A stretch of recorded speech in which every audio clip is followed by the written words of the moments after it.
Because my girlfriend, to her credit, when I did ketosis the first time, she was like, I've never ever seen you look like this when I took my top off. But also, it was quite clear that my muscles had got smaller. Mm-hmm, I mm-hmm. was lean as fuck, but my muscles were Yeah, smaller. yeah. So with caution this time, I did ketosis again, and I've been thinking, how the fuck do I keep my muscles? Yeah. Yeah. Okay. So first of all, let me just add a hearty amen.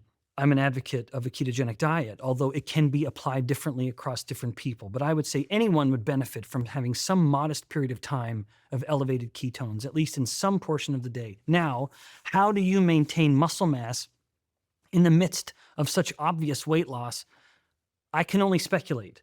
Now, there are peer-reviewed studies that I can cite which do support the idea that a human can be on a ketogenic diet and have a total maintenance of muscle and strength.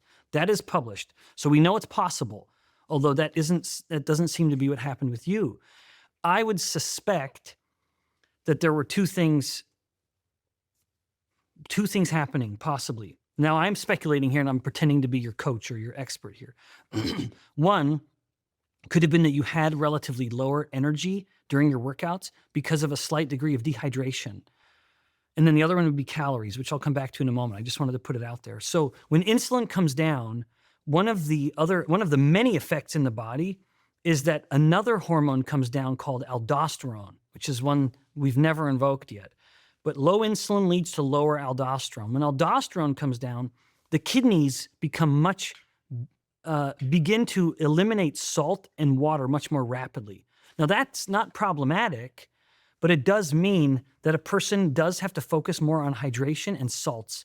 So if someone's going on this strategy and they exercise fairly often, you need to be much more focused on your hydration, literally drinking more because you will be urinating more, which is partly why people's blood pressure gets so good so quickly.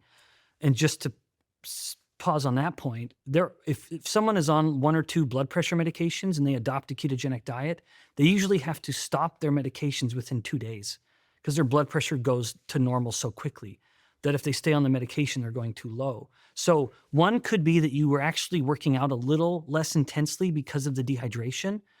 But then 2, it's possible that you were eating too few calories to actually maintain muscle. Muscle is a hungry organ. It is metabolically expensive for the body to keep that muscle on.